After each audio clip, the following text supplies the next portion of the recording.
You may not realise this, but when you have a growing family, you're involved in the space race. You see, as kids grow up, they gather friends and an awful lot of stuff.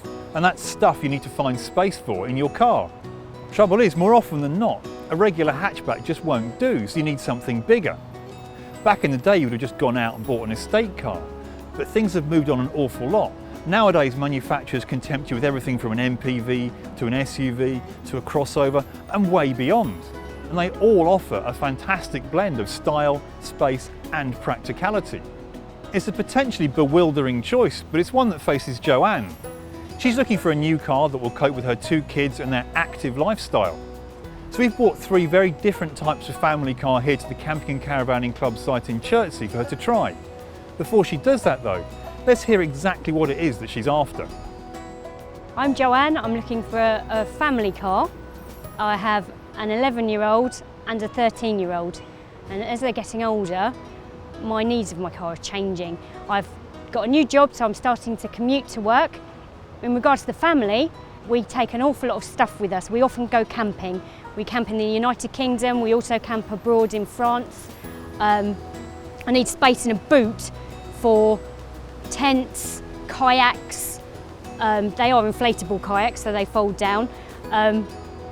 All the kids' stuff, sleeping bags, everything that you need to take. But now the kids are getting older, I'm taking their friends with us. So I'm looking for a bigger car. The first car we've brought for Joanne to consider is the Peugeot 3008. What hasn't changed is the mixabilities that made this an award-winning car when it was first launched back in 2009. It was one of the first cars to combine the easy drive of a regular hatchback with the raised height of an SUV and the practicality of an MPV. It's a recipe that has since been followed by many other car manufacturers, but the practical and adaptable interior still has some real appeal, and the split rear tailgate is a unique feature among these 3 cars. When I first saw this car, I really loved the colour of it.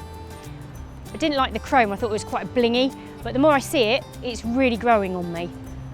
One thing I would say about this car, I don't like the wing mirrors with the chrome going across them. Too garish.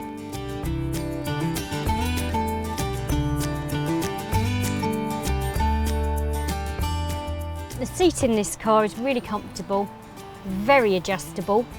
The steering wheel is really comfortable position for me because I can adjust it quite easily up and down or towards me, away from me. Another feature I like about this car are the extra functions on the steering column here. Don't have to take my hands off the wheel when I'm driving to be able to control everything. I really like the dials and the layout of things being on my side and facing me, all within very easy reach. Cup holders, gear stick. It feels quite sturdy. The most striking thing is this huge panoramic roof. It makes the car feel really spacious from the back here. It also feels like there's lots of legroom back here. It does have a feature here with a pull-down table, which would be lovely for my 2 children on their own. Access to the boot here, if you really needed it. Lots of handy storage under the floor, which is hidden by the mats, which we'd use to probably hide electrical equipment.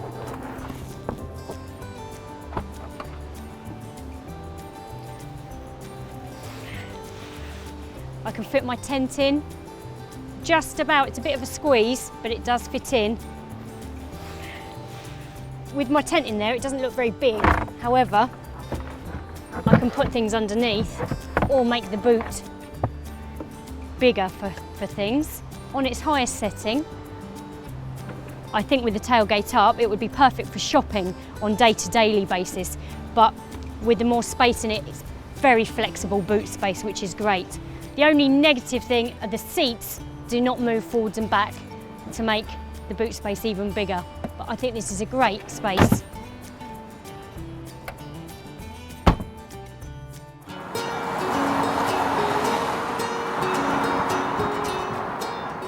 The general comfort sitting in this car is really very good.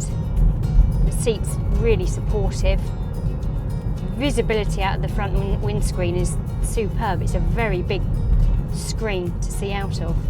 Although I can't see the speedometer display in front of me because the steering wheel is in the way, they have this brilliant head-up display, very smooth gear changes, very easy to get into the right gear. When I first sat in this car, I really quite liked the way that it focused on me as a driver, having everything wrapped around me on this side. But now I'm driving it, in reality, everything feels a little high up and a little claustrophobic. I think it'd take me a long time to get used to, and I don't think I'd want to go on a long journey with family and friends.